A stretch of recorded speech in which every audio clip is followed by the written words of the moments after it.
I'm joined now by the Conservative MP and former Minister John Penrose and the Liberal Democrat former Cabinet Minister Alistair Carmichael, who now sits on the Brexit Select Committee. Welcome to both of you. Alistair Carmichael, as you will probably expect, the Brexit Secretary David Davis will accuse you today of abusing the trust of the British people. And it's hard to argue with that logic, isn't it? I'm not going to start losing sleep about accusations coming from David Davis. It's all pretty predictable, isn't it? But is he wrong? Look, I think the point about trust from the referendum is an important one.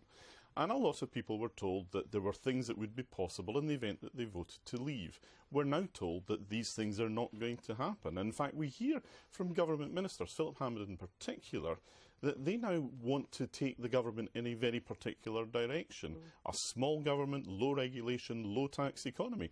That runs directly in the opposite direction from the promises that were made of having extra money to spend on public services. Remember the famous £350 million a week we were going to get for the NHS? So, you know, where is the respect for the result of the referendum there? It all just shows, in fact, how you need to be a little bit careful when you come to banding around these accusations. Let's just take it step by step and try and have the best, most mature possible debate. Is that what the government is doing? They're going to take Britain in the direction of a low tax, to use the phrase of Jeremy Corbyn, bargain basement economy?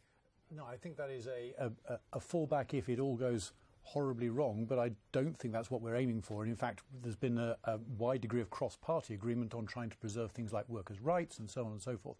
It's only if the EU feels that they got us over a barrel and that they can sort of try and push us towards a dreadful deal, is to make sure that people understand that a bad deal is worse than no deal, as the Prime Minister quite rightly said. Right, and that is that's further down the line. But let's concentrate on the debate today and tomorrow, Alistair Carmichael. You're not going to be putting down your amendment, I understand, on having a second referendum until the committee stage next week. So isn't it incumbent upon you and your colleagues to at least vote through the bill on its second reading? Well, we have tabled what is called the reasoned amendment today, and that makes it clear that we decline to give the bill the second reading because it makes no provision for a referendum, because, as you said in your introduction there, the white paper that we have been promised has not yet been published, and because the government has actually used parliamentary procedure to avoid giving things like what are known technically as money resolutions and the sort. The government are still trying to do what the Supreme Court have told them they are not allowed in law to do, which is to sideline Parliament and to keep control of themselves. How is Parliament being sidelined in this regard? Because the government has only brought forward the bill. They've not brought forward the other ancillary measures that normally go with the bill, and that's why we are putting down the amendment. Except there have been 69 parliamentary debates on the outcome of the EU referendum since the 23rd of June. Now, if anybody can really put hand on heart and say there hasn't been a chance for Parliament to scrutinise this decision, then really you're being facetious. As you well know, Joe, there is a world of a difference between Parliament having general debates that don't have votes and then actually a meaningful debate of the sort we have today, which is the second reading of a bill. And that's all right. Well, John Penrose, where is this white paper? We were promised it. I mean, David Davis, first of all, said it wasn't going to happen. Then we had Theresa May pulling the rabbit out of the hat at PMQ, saying it is going to happen. You were a Remainer. Presumably, you would like to see exactly what is being set out by the government when you yourself said, I like the single market, is what you said on the eve of the referendum. It means jobs when local firms export to Europe. So leaving would cost jobs. So you would like to see a white paper, wouldn't you? Yes, absolutely. I was delighted when the Prime Minister announced. Well, I want to see a white paper before the negotiations start. That means it's got to be not before the triggering of Article 50. No, that I think means it's got to be out before the Article 50 is triggered, which means before the end of March or whenever it comes up. Right, and you would support, on the basis of your support for the single market, you would support a Liberal Democrat amendment to keep us in the single market. No, I wouldn't, because I was a Remainer, but I'm a Democrat first. And now we have taken a collective decision in the referendum. I happen to be on the losing side, but I respect that result, and that means that because we've taken that collective decision, I think it's up to all of us now to try and deliver it in the best way possibly that we can. The Labour Party, I think, is on the same page, or most. Right. Are you on the same page? I mean, would you put down an amendment along the same lines of staying in the single market? I think the key amendments that we want to see are twofold, really. One is a degree of parliamentary scrutiny. What the government has done here, and the reason why you've got such a short time for debate in the House of Commons, which which is unusual, is a government that spent 3 months in the courts, fighting the courts not to come to Parliament. That really is outrageous. Parliament should decide this.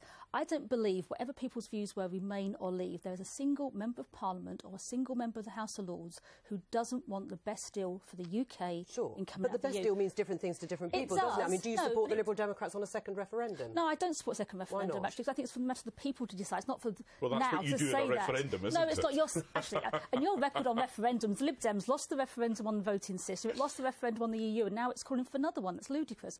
I think the key thing here is there must be parliamentary scrutiny. But there is parliamentary No, there scrutiny. isn't. All these debates that we've had, all these debates and questions have been about trying to get information from a government that never had a plan, has no information.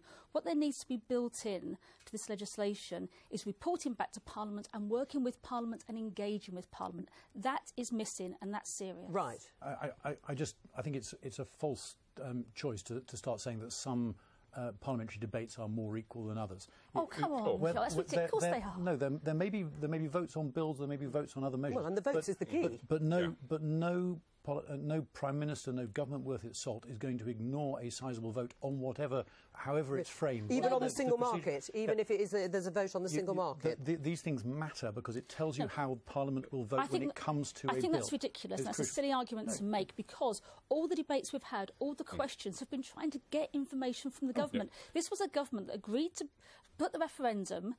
David Cameron said, I'll stay on and see it through, disappeared, and it's a government without a plan, and that's what's worrying. On that basis, though, Angela Smith, can you tell us categorically that Labour Lords will vote to trigger Article 50? Well, what's not going to happen, be absolutely clear, we're not going to block the bill, we're not going to delay it. So you'll vote to trigger Article 50? Yeah, Article 50 will be triggered, in quite the clear, Lords, yes. by Labour But peers. what I will also say to you is this isn't a blank cheque for the government to do what it wants. Theresa May wants to invoke Article 50, but the bill as it stands at the moment is inadequate, and I think... So what will you do? Because you say you're not going to block the bill. No, we're not. You know the timing is crucial as far as the government is concerned, and you say you have legitimate concerns and won't give a blank cheque. What does that mean in practice? Well, what it means, first of all, we'll listen to what happens in the House of Commons.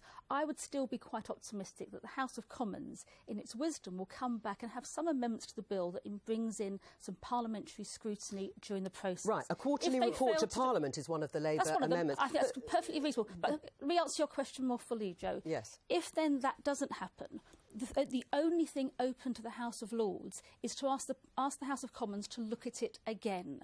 This isn't blocking or delaying, but say to the House of Commons, think about this and have another look. Now, I don't think if we get to that, that would be unreasonable.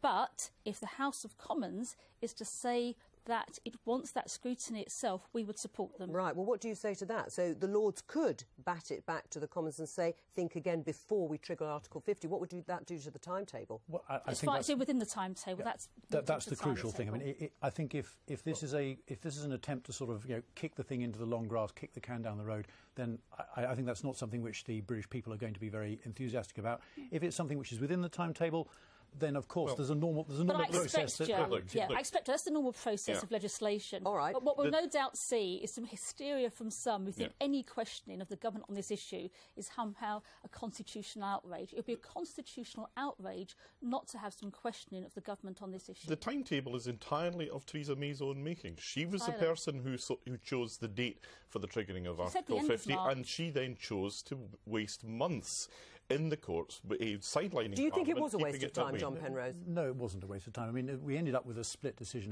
8-3. It was at least. Was it the right decision? It was a perfectly arguable case, and it was important constitutionally. It was legally arguable. It was politically answer. and constitutionally a disgrace for the government to try and sideline Parliament. Right, but in the end, the Supreme Court has said that Parliament should get or say its approval, or give its approval to triggering Article 50. Can I just come to you though on the Labour Party, because you've said they won't block the triggering of Article 50, but the party is split.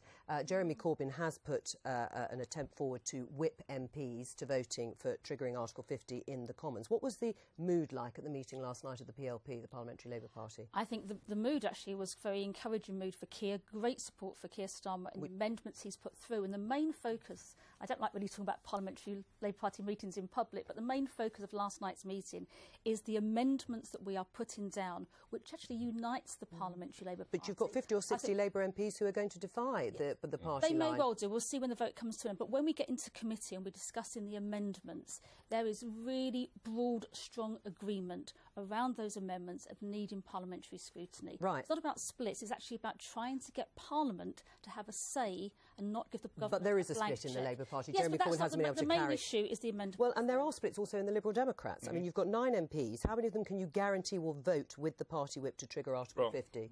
Delighted to see you. I'm no longer the chief whip, so you'll have to. Yeah, I'm sure you're thrilled. You will have to address that to him. Right, But, except, I mean, you've got Norman Lamb saying he didn't feel comfortable blocking the triggering of Article 50. Greg Mulholland said voting against Article 50 was a meaningless gesture, politics and party political games. They're thinking of their constituencies. There are divisions in the Liberal Democrats. There are divisions in all parties. There's divisions in the country, we in know every that, family, and that's everywhere. inevitably the consequence with referendum politics. They are highly polarising, and they do create splits which then take a long time to heal. Incidentally, I think that's one of the reasons why it's so important that we don't just say that the referendum on the 23rd of June was the last word in this. It was the start of a process. It's an evolving process, and at the end of it, the people having started the process, it should be the people through a referendum that are allowed to give their judgment on it and to end it. Why is the government so frightened of amendments that have been suggested by your colleagues here being put to the House and being voted through?